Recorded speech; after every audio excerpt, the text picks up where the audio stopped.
Olá pessoal, aqui é o professor Patrício Alencar e nessa aula nós vamos abordar o tema de ontologia formal.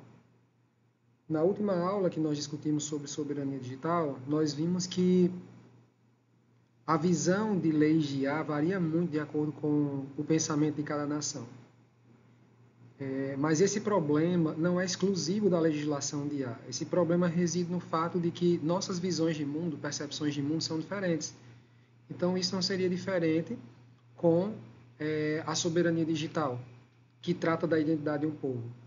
Então, nesse ponto, é importante a gente começar a estudar sobre ontologia, porque ela vai nos dar algumas respostas sobre por que nós pensamos de forma tão diferente e por que nós categorizamos as coisas de forma tão diferente.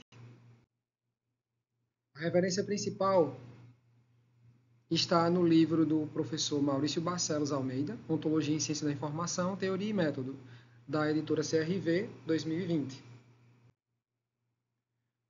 O roteiro dessa apresentação está organizado da seguinte forma. Primeiro, nós vamos falar um pouco sobre a relação entre ontologia e metafísica.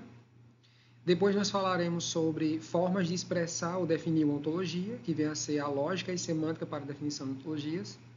Vamos falar sobre o que vem a ser categorizações e o que vem a ser uma taxonomia, do ponto de vista formal. Quais são os principais relacionamentos ontológicos? Vamos exemplificar com algumas ontologias de alto nível, onde alto nível aqui significa alto nível de abstração e não necessariamente de algum tipo de patente. Falaremos também um pouquinho sobre o que é o projeto de ontologia formal e finalizaremos com uma breve discussão. Ontologia e metafísica. Meta tem a ver com nível acima. Né? Então, metanível significa um nível que está acima de outro, ou um nível que define outro. Né? Então, a gramática de uma linguagem ela pode também ser considerada como uma metalinguagem. Então, uma metalinguagem significa uma linguagem ou um código, um conjunto de regras que define uma outra linguagem. No campo da física, a metafísica seria, então, um tipo de sistema de conceitos que definiria o plano físico onde nós estamos. Né? Então, lá na filosofia, a gente encontra esse termo ontologia, né, que significa o estudo da existência das coisas. Como as coisas são, o que as coisas são e como elas estão relacionadas umas com as outras. Então, esse termo ele vem lá da metafísica e ele foi introduzido por Aristóteles, né, que descreveu ontologia como sendo um tipo de filosofia de primeira ordem. Né? Então, seria a base, ou o conceito, ou estabelecimento conceitual do que as coisas são. E no campo das ciências aplicadas, como as engenharias, as ciências da informação e da computação, uma ontologia hoje quer dizer um artefato computacional que é capaz de representar uma estrutura de dados que é compartilhada por uma comunidade de usuários. Mas para que a gente precisa, então, de ontologia? Né? Primeiro, para a gente poder descobrir, né, visões de mundo congruentes que habitam na consciência humana sobre como as coisas são. Nós pensamos de forma diferente, nós categorizamos as coisas de forma diferente, nós percebemos o mundo de forma diferente. Então, é impossível que a gente consiga ver cada indivíduo que compõe a realidade, observe a vida do mesmo jeito. Então, se a gente pudesse fazer a comparação com esse plano que a gente vive, físico, com um avião, então há alguns passageiros que vão sentar no meio, outros vão sentar lá no fundo do avião, outros vão sentar lá no começo, uns vão ficar perto da janela, outros vão ficar perto do corredor, e cada um tem uma visão diferente. Mas o que viria então a ser uma visão holística, global, seria meio que a soma de todas essas visões. Então é impossível que a gente se coloque no lugar do outro plenamente. A despeito de sentimentos como a empatia, por exemplo, em que um indivíduo pode tentar se colocar no lugar do outro, mas de forma mais concreta é impossível que a gente tenha 100% de empatia. Mas, do ponto de vista filosófico, significa que nós temos percepções que são diferentes. E essas percepções elas podem ter algumas divergências, muitas divergências na realidade, e algumas congruências ou convergências. Então, o estudo da ontologia é um estudo de estabelecimento de consenso sobre como as coisas são. E o trabalho de ontologia começa quando um grupo interdisciplinar senta para poder estudar, definir um determinado domínio de conhecimento, estruturar os conceitos que compõem aquele domínio de conhecimento e as relações que esses conceitos têm uns com os outros. E há pelo menos 2 tipos de artefato no campo da ontologia. Existe primeiro um artefato que a gente chama de ontologia de referência, que seria um modelo ou vocabulário de um domínio de aplicação, por exemplo, a medicina, a química, a física, enfim, qualquer domínio do conhecimento. E nós temos essa ontologia de referência como sendo um vocabulário básico que a comunidade que usa aquele vocabulário entende. Enquanto que a ontologia computacional seria a tradução, ou usando um termo mais técnico da computação, seria uma serialização, ou seja, transformação em código, de um modelo ontológico. Então, um modelo ontológico ele pode existir até numa folha de papel, mas ele pode também ter uma representação computacional. Isso é o que a gente chama de segundo artefato, ou ontologia computacional. Mas vamos voltar para a filosofia. Precisamos destacar aqui, então, pelo menos 3 pessoas que se debruçaram sobre o estudo das ontologias. Entre eles, Aristóteles, Immanuel Kant e Gustave Rousseau. Segundo Aristóteles, a realidade, como nós a conhecemos, ela pode ser já categorizada ou pode ter sido categorizada previamente. Então, existiria um metanível na realidade, onde existiria uma categorização absoluta. Então, ele acreditava que todas as coisas que existem, desde os elétrons dos átomos, desde as partículas menores até as maiores, passando aí por eventos, ocorrências, indivíduos animados, inanimados, seres animados, inanimados, ecossistemas inteiros, tudo poderia ser categorizado. E era meio que função do homem descobrir que categorização era essa. Então ele acreditava que existia uma categorização das coisas que existem, começando pela noção de ser, being, e depois ramificando em vários outros nós dessa árvore. Aristóteles, ele começou a utilizar um termo chamado categoria, que difere ligeiramente do conceito de classe. Então, uma classe, ela lembra, mas não é igual a um conjunto, onde, para pertencer de uma determinada classe, os indivíduos, e vamos chamar indivíduos de instâncias dessa classe, elementos dessa classe, eles exibem características semelhantes. Então, a gente pode pensar que o reino biológico, por exemplo, ele é todo formado com classes. Mas existem categorias que a gente pode chamar assim, de caixinhas abstratas que guardam coisas que talvez não tenham a mesma essência. Por exemplo, a gente poderia ter uma caixinha onde o rótulo dela seria objeto de luxo. Numa caixinha dessa pode caber tanto um anel de brilhante, um anel de diamantes, quanto uma BMW. Só que uma BMW é essencialmente diferente de um anel, que é diferente de um apartamento, de uma cobertura, que é diferente de qualquer outro objeto, pode ser diferente de qualquer outro objeto de luxo, mas eles compartilham uma característica ou um comportamento exibido para o exterior que faz com que eles pertençam a essa caixinha. Então, digamos que essa caixinha, chamada categoria, é uma caixa imensa na realidade, que pode caber coisas que compartilhem características, mas que tenham uma essência diferente. E Aristóteles, né, ele dizia que as categorias elas também são organizadas de forma em abstração crescente, ou seja, há categorias em mais baixo nível e categorias em mais alto nível de abstração. O principal relacionamento ontológico que conecta, por exemplo, uma categoria a outra seria o relacionamento E1, onde uma categoria pode ser subcategoria de outra, assim como uma classe pode ser uma subclasse de outra. E essa mais alta noção tem a ver com abstração, ou seja, quanto mais abstratos os conceitos vão ficando, mais altos eles vão ocupando, mais alto ponto eles vão ocupando na hierarquia. Então Aristóteles ele propôs 2 sistemas. O primeiro sistema de coisas ele dizia o seguinte, que a realidade ela poderia ser organizada através de entidades e essas entidades poderiam ser ditas como sendo de outra, ou seja, pertencendo a outro conjunto, não ditas de outra, ou seja, estariam fora de um determinado conjunto.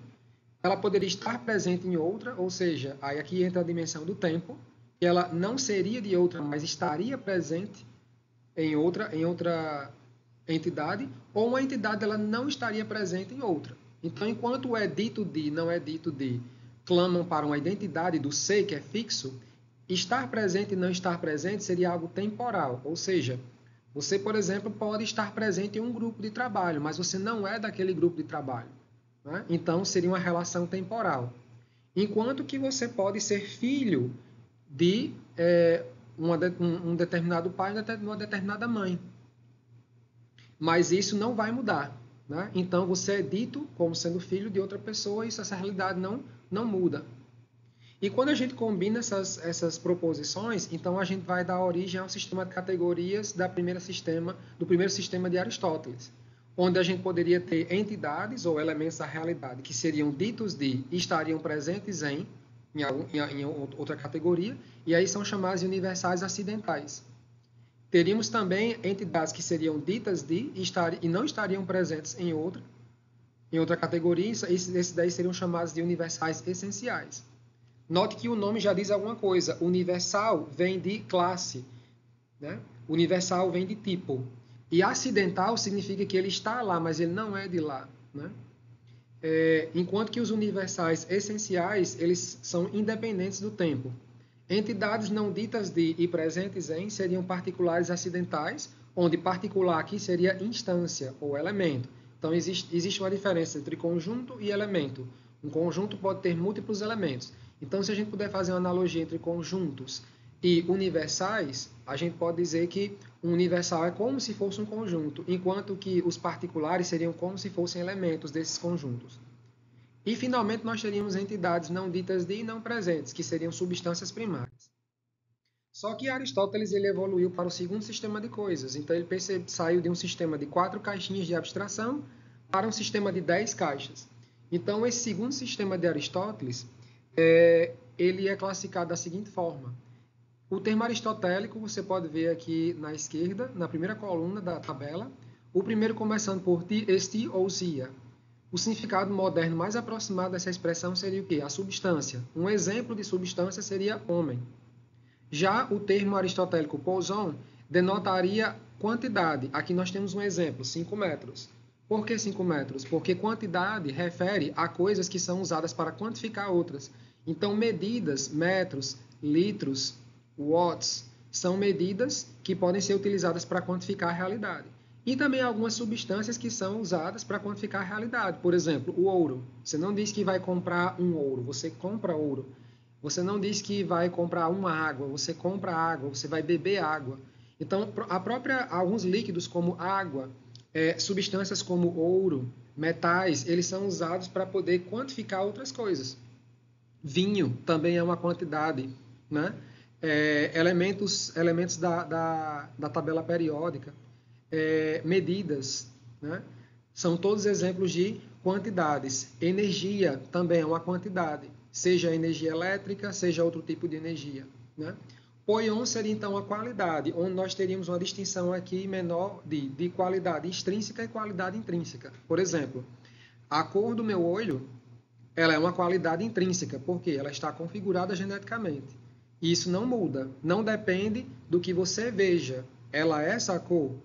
Então, a cor do meu olho, ela é já pré-configurada pela natureza onde eu estou. Nem que eu pinte a minha íris, nem que eu coloque uma lente de contato, isso só muda a qualidade extrínseca, mas não a qualidade intrínseca. E existe a qualidade extrínseca. Por exemplo, isso é verdade, eu sou parcialmente daltônico. Então, eu vejo as cores de forma diferente.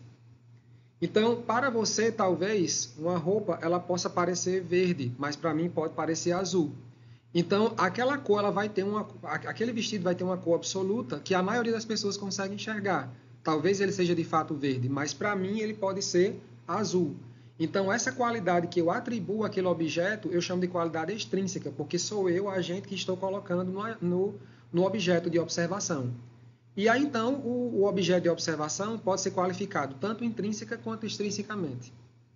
Tem um conceito ainda Prosti, que tem a ver com relações entre as coisas. Então, eu posso dizer que um determinado objeto, ele constitui a metade ou ocupa a metade do espaço de outro. Então, essa relação de medida, o exemplo metade é um tipo de relação, uma relação formal matemática, mas existem vários outros tipos de relação, como componência, constituência, e entre várias outras. Temos também o conceito pou, que tem a ver com o espaço local. Por exemplo, no mercado, né? Na igreja, na rua, em casa. Então, essa é a dimensão espacial das coisas. Tem também a dimensão pote, que significa a data ou ponto no tempo. Ontem, hoje, amanhã são exemplos, né, de pontos no tempo. Tem o Kaishain, que significa postura, e aí tem a ver com a forma como os objetos se dispõem no espaço físico. Inclusive, tem algumas linguagens que se declinam para poder acomodar esse tipo de dimensão da realidade. Por exemplo, o alemão. O alemão tem declinações. Então, os substantivos eles mudam a grafia de acordo com o lugar que eles estão no espaço. A mesma coisa acontece no finlandês, que tem 16 casos. Então, lá no finlandês, não somente substantivos, mas adjetivos, artigos, numerais, todos eles mudam conforme a disposição física das coisas. E é considerado um dos idiomas mais difíceis de aprender, o finlandês, ficando atrás somente do mandarim. No português, a gente tem algumas desinências verbais que quebram a nossa cabeça lá no ensino fundamental e no médio, mas não são declinações realmente. Tem também o Eckheim, que significa o estado das coisas. Então, um exemplo de estado aqui seria vestido. Um outro exemplo que eu poderia colocar aqui seria ansioso. Esse pode ser um estado mental, não precisa ser necessariamente uma qualidade, porque uma pessoa ela não é ansiosa intrinsecamente, mas pode ser um estado mental que ela esteja passando. Assim como, por exemplo, uma marcha em que um carro está sendo operado. Ele não está todo o tempo em quarta marcha, mas a quarta marcha pode ser um estado de aceleração. O Poltime significa, então, ação. Ação, aqui a gente tem todas as ações que transformam a realidade. Aqui tem queimar, mas alguém poderia dizer destruir também, ou transformar, ou manufaturar, ou distribuir, ou partir. São exemplos de ações que modificam o estado das coisas. E, finalmente, tem o Paschheim, que significa os sentimentos. Aqui tem um sentimento, um exemplo de ser queimado. Não necessariamente que a pessoa tenha sido queimada, mas ela pode ter o sentimento de que foi queimada, né? E vários outros sentimentos. Não que a pessoa se sinta não que a pessoa esteja de determinada forma, mas é como ela sente interiormente. Então, essa é a 10ª dimensão do segundo sistema de Aristóteles. Aqui está a hierarquia mais ou menos original, onde você vê que começa a hierarquia com o conceito de ser e ele vai quebrando em vários outros elementos da realidade, chegando até lá no topo, lá no fim da hierarquia, onde você tem a noção de substância, a noção de qualidade, quantidade, ação, postura, local, data e etc. Como é que Kant, então, via a realidade? O que Kant pensou é que ele não se preocupou tanto com o sistema de categorias que Aristóteles já tinha criado, mas o que ele contestava era a capacidade humana de interpretar e de ler essas categorias. Ele achava que o entendimento humano era insuficiente, mesmo coletivamente, é insuficiente para poder identificar todas as categorias que compõem a realidade. Então, o que ele dizia é que existe um estado mental humano, ou vários estados mentais humanos, que afetam a nossa visão da realidade. Então, ele já entrou no reino da cognição humana, né? Então, ele dizia que, por exemplo, para que você possa reconhecer as coisas, a sua mente precisa ter tido algum contato prévio, a não ser que, antes de vir a existência, existisse um outro espaço de coisas, ou uma espécie de modelo universal que viesse carregado na sua mente, no seu espírito, no seu corpo, antes de você chegar até aqui. Mas não era assim que Kant via, porque ele fazia uma separação entre essa questão espiritual e a questão da realidade. Então, ele considerava apenas a realidade plena, não a realidade presente, não a realidade, uma meta-realidade espiritual. Ou, se existisse, ele não fez uma análise de que realmente a gente poderia ter um carregamento de conceitos num plano espiritual, né? Então, em resumo, ele dizia que a nossa categorização da realidade depende desses objetos que estão gravados na nossa mente no nosso tempo da existência. Então, aqui ele chegou a esse, digamos, conjunto de lentes. Eu vou chamar assim de lentes. Então, existem lentes que você, através das quais você pode ver a realidade. Entre elas, a noção de unidade, pluralidade, totalidade, realidade, negação, limitação, inferência e subsistência, causalidade e dependência, reciprocidade, possibilidade, existência e necessidade. Bem, seria difícil exemplificar tudo em tão pouco tempo, mas vamos tomar aqui o princípio da reciprocidade. É basicamente um tipo de relação ou é uma forma de se ver o mundo.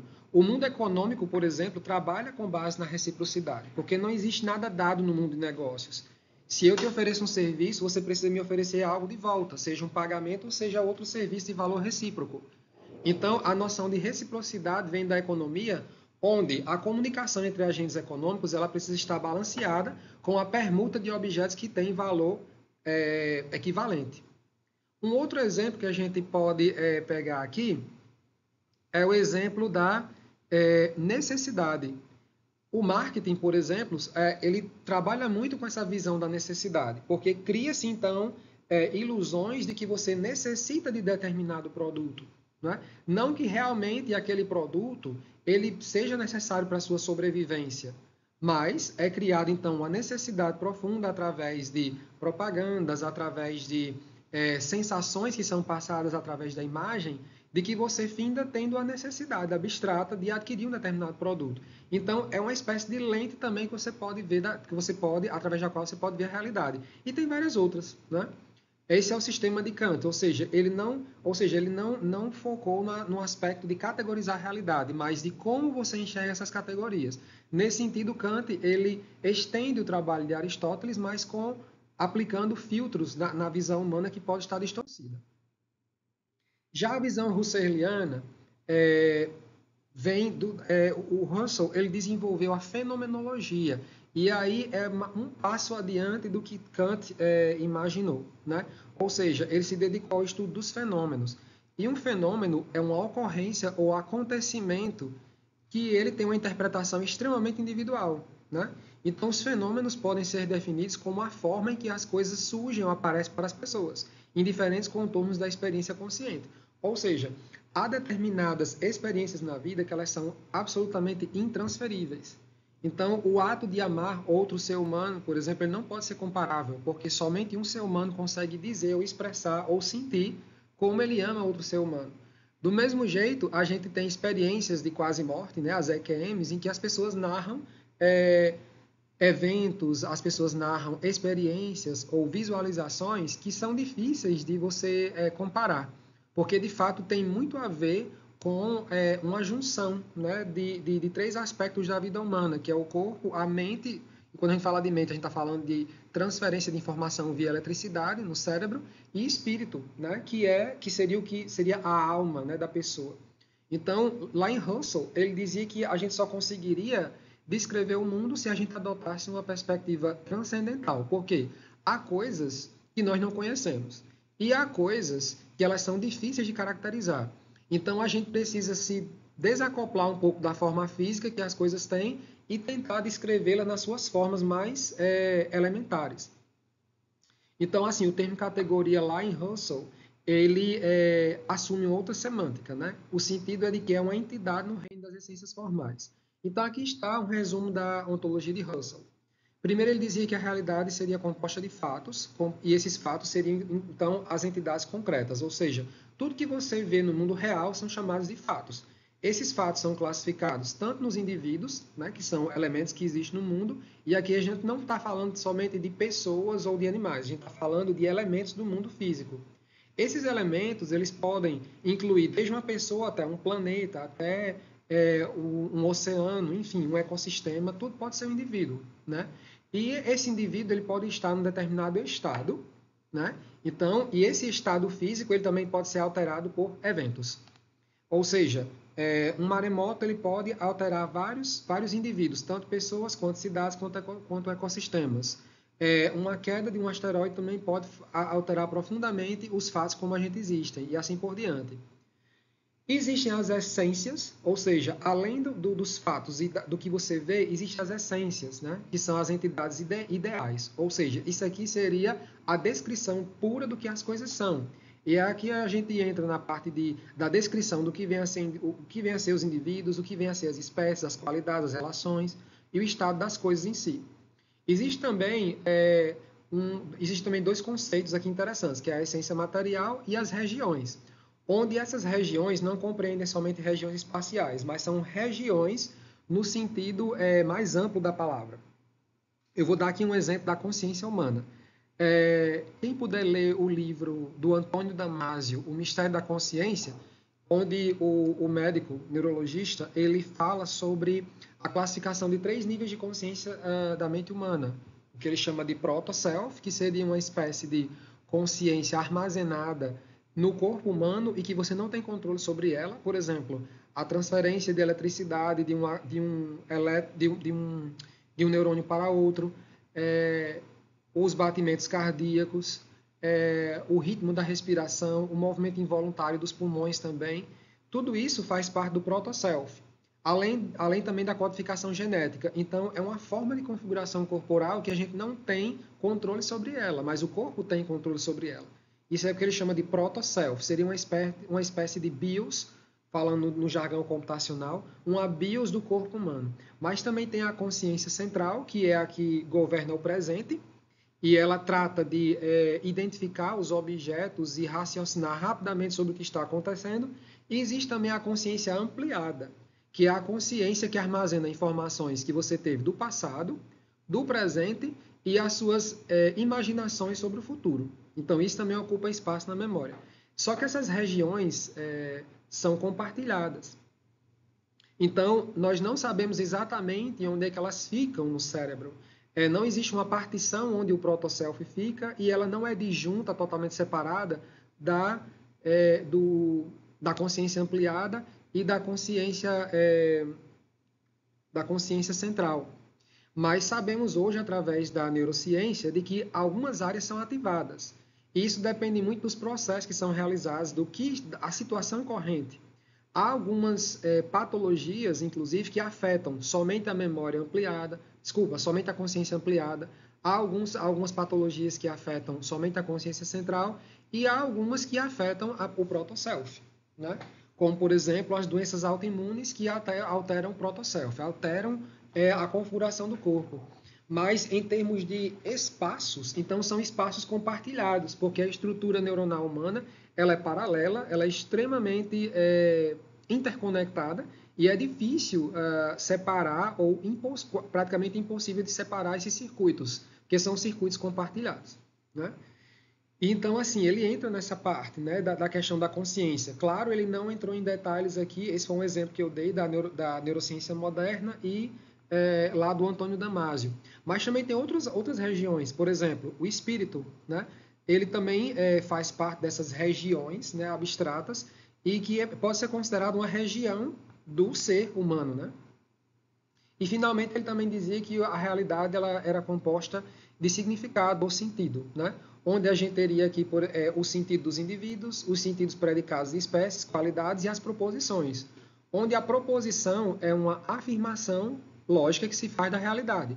Quando eu digo assim, Patrício trabalha na UFESA, eu criei uma proposição, que é uma unidade básica de informação, onde a gente tem um sujeito, Patrício, trabalha vai ser então uma predicação já, o começo da predicação, e o FESA seria o complemento dessa predicação, né? Que seria um objeto indireto. Então, a própria linguagem humana ela é fundamentada em proposições, onde os elementos da proposição são o sujeito e o predicado, onde o predicado é o que se diz sobre o sujeito, né? Então, nós concatenamos proposições, nós falamos com proposições, nós fazemos composições de proposições para nos comunicarmos, né? Então, assim, essa terceira dimensão é a dimensão do sentido das coisas.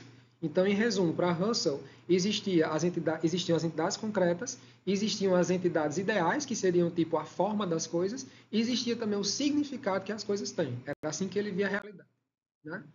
Nessa figura, a gente pode ter aqui um resumo da ontologia de Russell, né? E se vocês observarem aqui à esquerda, tem aqui um termo, tem aqui dois grupos de conceitos destacados, né? Nós temos aqui a noção de que existem objetos no mundo real e esses objetos eles têm propriedades intrínsecas, têm relações com outros objetos e eles têm estados, né? E esses objetos eles se manifestam tanto na consciência humana quanto no espírito quanto na natureza. Já no lado direito, né, outra figura, a gente está vendo aqui esses dois mundos, onde esse pezinho significa tudo que pode ser percebido que existe.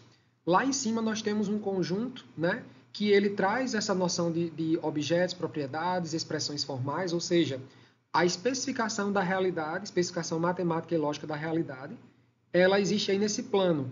Só que ela pode ser traduzida, né, para ser compartilhada entre outros seres humanos. Aí é onde a gente vem para o mundo das regiões ontológicas, ou seja, nós, em cada cérebro de cada ser humano, existe essa estrutura em grafo.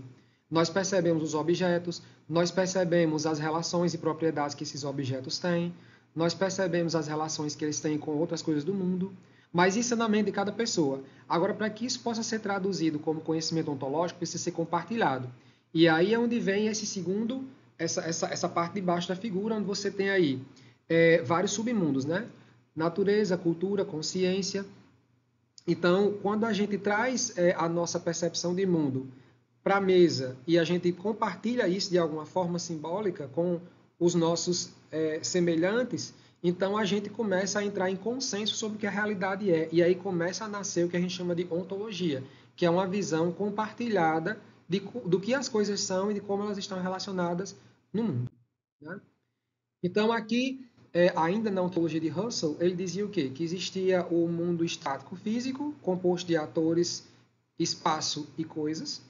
Esse espaço e as coisas, eles fazem parte de um conjunto maior, que é um evento, um grupo de eventos, né? Que é o mundo temporal. Esse mundo físico-temporal altera o próprio espaço, o estado dos atores e das coisas. Acima desse mundo dos eventos existe um mundo social, ou seja, existem acordos ou relações que são que passam a surgir entre os indivíduos e entre as coisas do mundo que a gente conhece. Numa outra dimensão maior, a gente tem a questão dos valores, né, que é o mundo intencional. E lá fora nós temos o quê? Temos ainda a noção de coisas genéricas e mensagens. Onde mensagens aqui a gente vê que não é necessariamente uma mensagem linguística, mas são comunicações que existem entre as coisas no mundo. Então, mesmo objetos, né, inanimados, eles exercem força uns sobre os outros. Né? A própria gravidade é uma força, né? A energia escura é outra força. Então, assim, existem mensagens, o conceito de mensagem aqui em Russell significa a passagem de informação entre as entidades que compõem a realidade. E isso não necessariamente precisa ser com a comunicação humana, porque a comunicação humana ela é restrita aos seres humanos. Mas outras coisas do universo também se comunicam, usando tipos de mensagens diferentes. Passando agora para a lógica e semântica para a ontologia, o que vem a ser lógica? Né? A gente até agora falou do conceito de ontologia, mas como a gente pode expressar uma? Então a gente tem que falar sobre lógica. Lógica é a ciência da expressão do pensamento válido. Né? Então a lógica é uma forma mais rigorosa da gente descrever a realidade e que ela não traz a ambiguidade da linguagem natural e nem da linguagem corporal, né? Que é mais ambígua ainda. Então, a matemática já se debruçou sobre vários tipos de lógica para descrever a realidade. Existem pelo menos dois grandes tipos de lógica. As lógicas clássicas, né? E aí a gente tem a lógica sentencial, a lógica proposicional, né? A lógica de quantificadores, lógica de primeira ordem, e tem as lógicas não clássicas. Por exemplo, a lógica modal, que ela estuda as obrigações ou permissões ou proibições que o indivíduo pode ter. Quem estuda direito estuda também lógica modal. Temos também a lógica fuzzy, que trata de probabilidades. Então, enquanto a lógica booleana, que a gente estuda na computação, trata de falsos e verdadeiros, né? Predicados falsos ou verdadeiros, zeros e uns, ou seja, você consegue descrever a realidade afirmando ou negando determinadas proposições. Na lógica fuzzy, você pode afirmar ou negar parcialmente. Então, você tem, tipo, probabilidades de algo ser e probabilidades de algo não ser. Essa é a lógica fuzzy. Fuzzy tem a ver com nebuloso. E tem a lógica multivalorada. Né? Não vamos entrar em detalhes sobre cada lógica, mas agora nós vamos ver o que é importante para o campo de ontologias. Né? O tipo de lógica mais adequado, né, para construir ontologia é a chamada lógica descritiva, ou description logics, né? Ela evoluiu da ideia de redes semânticas, que surgiu lá na década de 50, para descrever o conhecimento na forma de um grafo, onde o grafo seria composto de vários elementos que a gente chama de nós, uma espécie de rede, e cada ponto dessa rede seria um conceito. E cada conceito pode estar relacionado a outro conceito através de uma aresta ou de uma ligação. Então, essa rede, né, as redes semânticas, seria uma forma de você representar um domínio do conhecimento ou um vocabulário do conhecimento de uma determinada área, é, como se fosse uma rede, um grafo, né? E ela foi bastante usada, né, nos primórdios da representação do conhecimento e nos princípios da inteligência artificial, né? Mas no ponto de vista computacional, a gente evoluiu bastante, né, em redes semânticas. E hoje nós temos outras linguagens que replicam o comportamento das redes semânticas, mas com lógicas um pouco mais elaboradas para se acomodar aos sistemas de informação de hoje. Então, há dois tipos de classificação semântica que nos interessam aqui nesse curso. Primeiro, é a semântica formal para processamento humano. E, em segundo, é a semântica formal para processamento por máquinas. Então, é possível a gente traduzir um modelo ontológico descrito em linguagem natural para um modelo que seja mais consensual ou possa ser passível de análise, se ele está correto, incorreto, se ele está adequadamente escrito ou se não está. Então, há linguagens hoje mais próximas do ser humano, como, por exemplo, a linguagem OntoML, que foi proposta pelo professor Giancarlo Guizzardi, e essa linguagem ela tem alcançado vários adeptos, porque através dela você pode especificar uma ontologia graficamente, que é mais intuitiva para pessoas que não são especializadas na área de sistema de informação, e você pode gerar código a partir dessas representações gráficas. Mas existe também a semântica formal para processamento por máquina. E aí hoje, na chamada web semântica, que é a web em que a gente vive hoje, né? Na realidade, a web ela é um emaranhado de vários tipos de web, desde a web 1.0 quanto a web 2.0 e a 3.0. A 1.0 é a web em que a gente só consumia informação. A gente só conseguia visualizar as páginas no formato HTML, por exemplo. Já a Web 2.0 foi a web em que nós passamos a contribuir com a formação da própria web. A gente começou a fornecer conteúdo. Então a gente começou a postar fotos, postar comentários, interagir com plataformas sociais. Isso é a Web 2.0. Mas a Web 3.0 já é outro nível. É o nível em que a máquina ou a web começa a sugerir coisas para você. Então a Web 3.0 é uma parte da web, não é uma outra web separada. É uma parte da web dotada de inteligência artificial para representar o conhecimento. Em cujo domínio os algoritmos conseguem inferir, encontrar coisas e sugerir informação para o usuário. Então, a Web 3.0 é uma ideia, né, do World Wide Web Consortium, o W3C, né, que é o consórcio que rege a web e todas as suas tecnologias. E o diretor da W3C, o Tim Berners-Lee, ele imaginou essa Web 3.0 já desde os anos 2000. Mas agora, já em 2025, a gente cresceu muito nesse sentido e nós já temos hoje sistemas de informação que recomendam informações para a gente. Como, por exemplo, as plataformas de redes sociais, o comércio eletrônico e as plataformas multimídia, como, por exemplo, o YouTube. Categorizações, né? Então, a noção, né, de categoria, ela nasce também com o campo da ontologia. E, como foi falado, desde os tempos de Aristóteles, o homem tenta colocar as coisas, organizar o conhecimento em caixas. E essas caixinhas elas são organizadas em hierarquias. E essas são as chamadas categorizações. A própria ciência ela é taxonômica, ela é classificatória, ela é um sistema de categorias, né? Aqui era, por exemplo, como Aristóteles via a organização das ciências, desde as ciências práticas e ciências teóricas até o seu detalhamento, né? Passando pela matemática, a matemática com as suas ramificações, a filosofia natural também com as suas ramificações. Bacon também pensou numa classificação para a ciência. Ele já havia um pouco diferente. Ele começava, então, com a noção de conhecimento. O conhecimento poderia ser histórico, filosófico ou poético. E aí, a partir dessas categorias, ele começou a derivar as ciências que passariam a existir.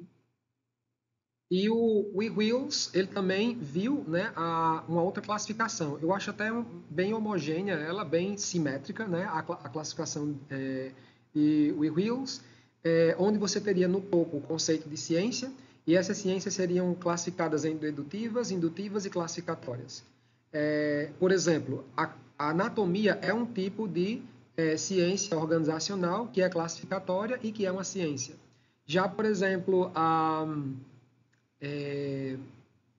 astronomia formal é um tipo de ciência formal, que é um tipo de ciência dedutiva, que é a ciência, né? Então, são categorias, formas de ver o mundo.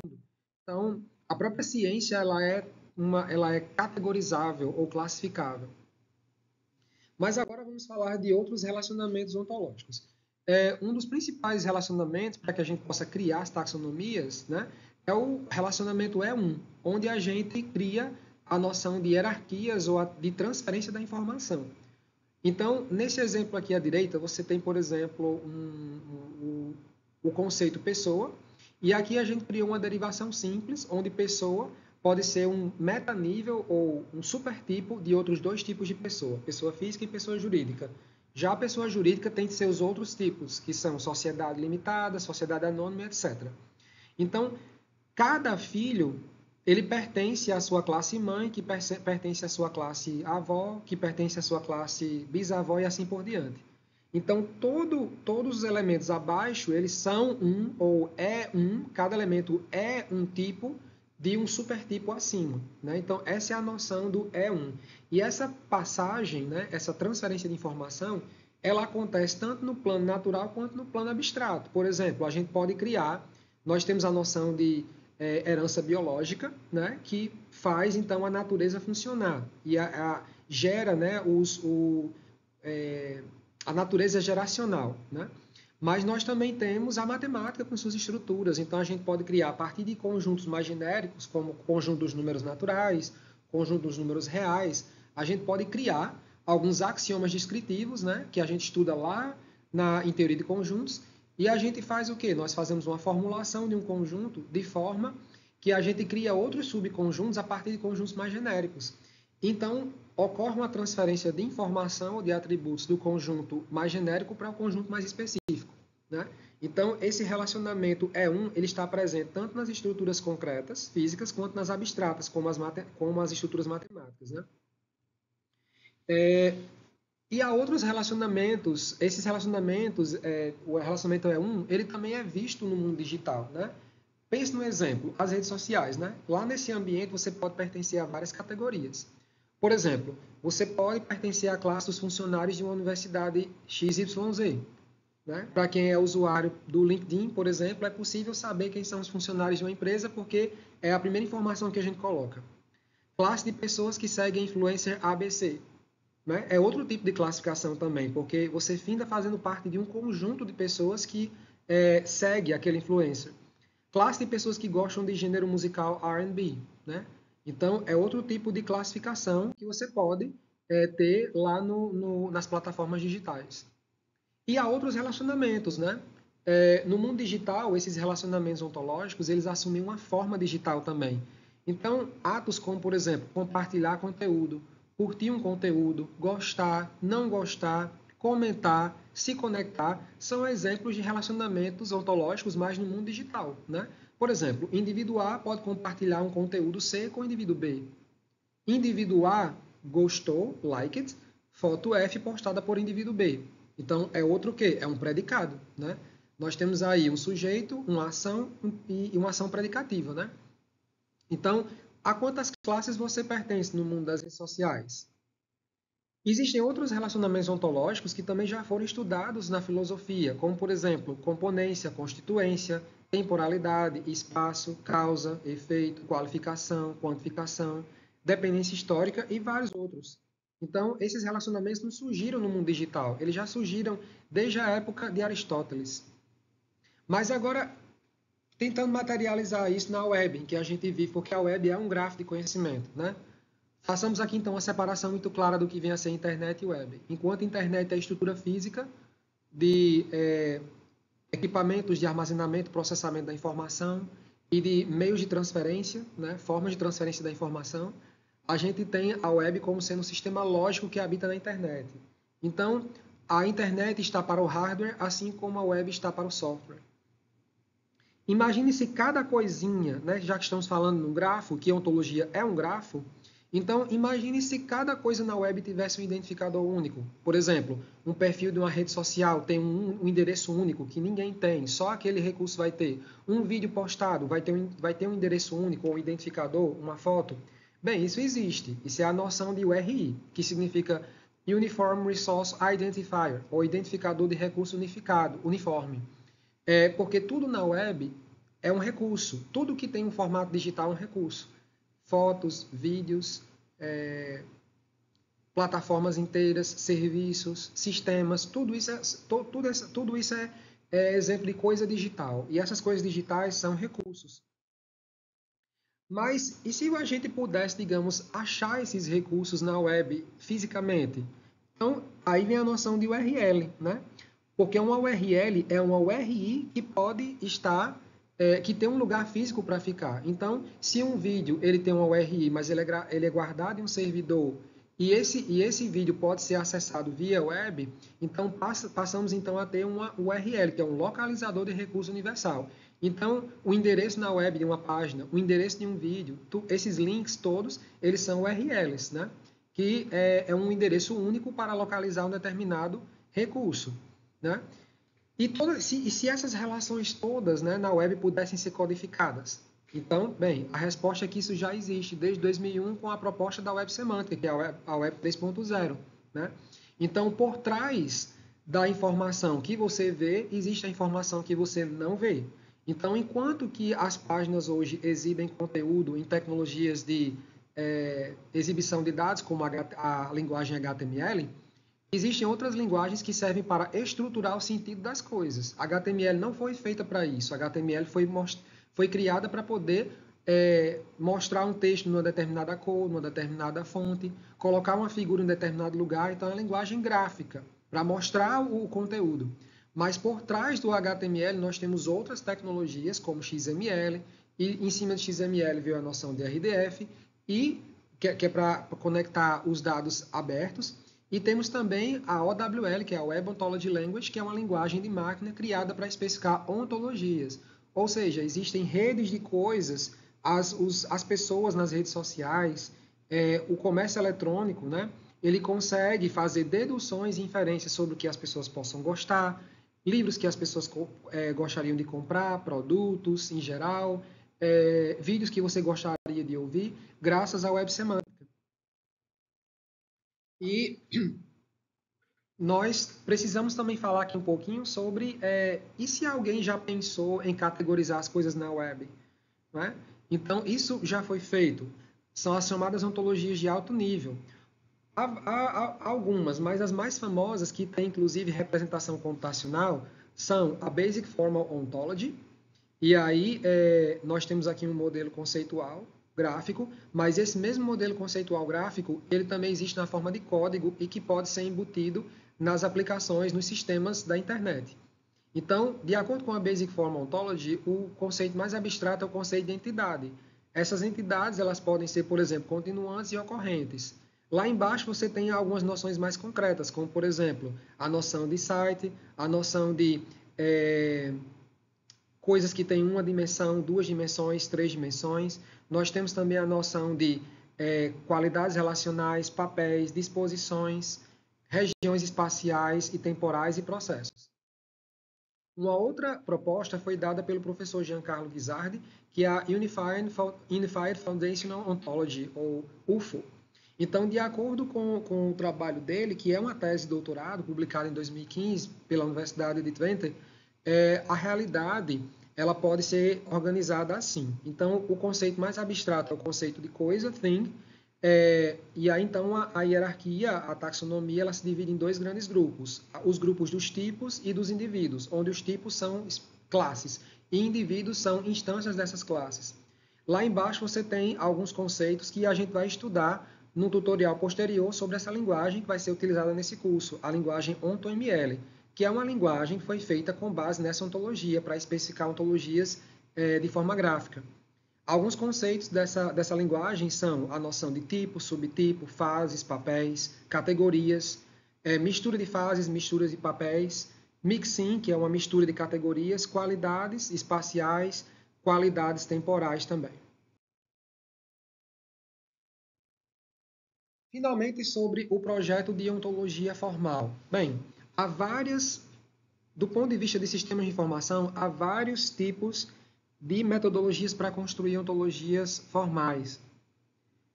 E o nosso objetivo não é fazer aqui um survey de todas essas metodologias. Vocês podem pesquisar, se vocês tiverem interesse, sobre metodologias para a construção de ontologias computacionais. E vocês vão ver que existem várias, dezenas. Mas eu destaquei essa metodologia chamada SABIO, que é Systematic Approach for Building Ontologies.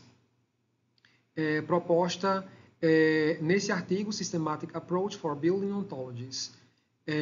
Essa metodologia chama a atenção pelo fato de que ela separa a noção de ontologia de referência e ontologia operacional, conforme a figura mostra. Então, nós temos um processo de desenvolvimento que começa desde o propósito, definir qual é o propósito da ontologia, porque a ontologia é uma base de conhecimento, e se ela é uma base de conhecimento, então ela pode ser uma espécie de banco de dados. Mas como construir? Que tipo de informação vai ter lá? O mais importante, aqui, que respostas essa base de dados vai fornecer? Então, essa é a parte que a gente chama de elicitação de requisitos, onde a gente elicita quais são as questões conceituais que uma ontologia deve responder. Depois disso, a gente captura e formaliza essa ontologia numa linguagem e a gente dá origem, então, a uma ontologia de referência, que é a ontologia que deve ser compartilhada com o grupo para entendimento. Depois que se tem uma ontologia de referência, então a gente parte para as fases de transformação computacional, onde esse modelo ele vai passar por um refinamento e acréscimo de operadores que a máquina consiga entender. Então, a gente faz isso usando outros tipos de linguagem, como, por exemplo, a OWL. E aí a gente dá origem à ontologia operacional, que é uma ontologia que traz uma formalização que pode ser entendida por algoritmos. Finalmente, a gente tem a fase de teste, onde a ontologia vai ser testada se realmente responde às questões conceituais que a gente elicitou lá no começo. E, em paralelo, nós temos alguns processos de suporte, como, por exemplo, a todo tempo você pode ter que adquirir conhecimento para atualizar a ontologia, ela tem que ser documentada, preferencialmente online, ela tem que ser configurada, precisa ser avaliada e pode também você pode reutilizar blocos de outras ontologias para construir a sua. Aqui nós trazemos, então, alguns exemplos de ontologias que já existem formalizadas na linguagem OntoML. Por exemplo, a estrutura ontológica da lógica de Aristóteles já foi formalizada por alguém. Nessa figura, nós temos um modelo UML, OntoML, que ele pode ser, inclusive, transformado para código. Aqui nós temos a representação gráfica, mas essa representação gráfica ela pode ser transformada para código. Temos também um modelo de cosmologia proposto por Giordano Bruno, e temos também um modelo de Bernardino Telésio sobre ética e conhecimento. Então, o que é interessante sobre essa linguagem é que a gente pode se comunicar de uma forma padrão. Não se preocupe se você não entender até agora, isso vai ser tópico da nossa próxima aula. Então, finalmente, o que vem a ser uma ontologia? Ontologia é um estudo filosófico da classificação das coisas que existem, de como elas são e como elas estão interligadas, por relações pré-existentes ou formadas pela consciência humana. Ontologia formal, no caso, é a aplicação da lógica para descrever modelos ontológicos que são passíveis de inferência, seja ela humana ou de máquina. Ontologias, como artefatos computacionais, são os principais blocos construtores da chamada Web 3.0. E ontologias computacionais, elas são compartilháveis, representam um consenso de uma comunidade de pensadores e formam comunidades de pessoas que pensam de forma igual ou parecida. E as redes sociais, o comércio eletrônico e as plataformas de mídias digitais são aplicações concretas de ontologias computacionais. Na próxima aula, nós vamos estudar um pouquinho sobre a linguagem OntoML e como você pode especificar um modelo ontológico usando essa linguagem. As principais referências estão aqui, entre elas o livro Ontologia em Ciência da Informação, do Maurício Barcelos. Temos também um site muito interessante, que é o Philosophy Models, E nesse site você vai encontrar diversos modelos, inclusive filosóficos, expressos na linguagem OntoML e também na Basic Formal Ontology. E vocês também têm aqui o repositório de modelos OntoML da Universidade de Twente. Então, espero que vocês tenham compreendido o básico, né, do que vem a ser ontologia formal. E na próxima aula nós vamos discutir um pouquinho sobre a linguagem OntoML e como especificar esses modelos gráficos usando o ambiente computacional. Até a próxima.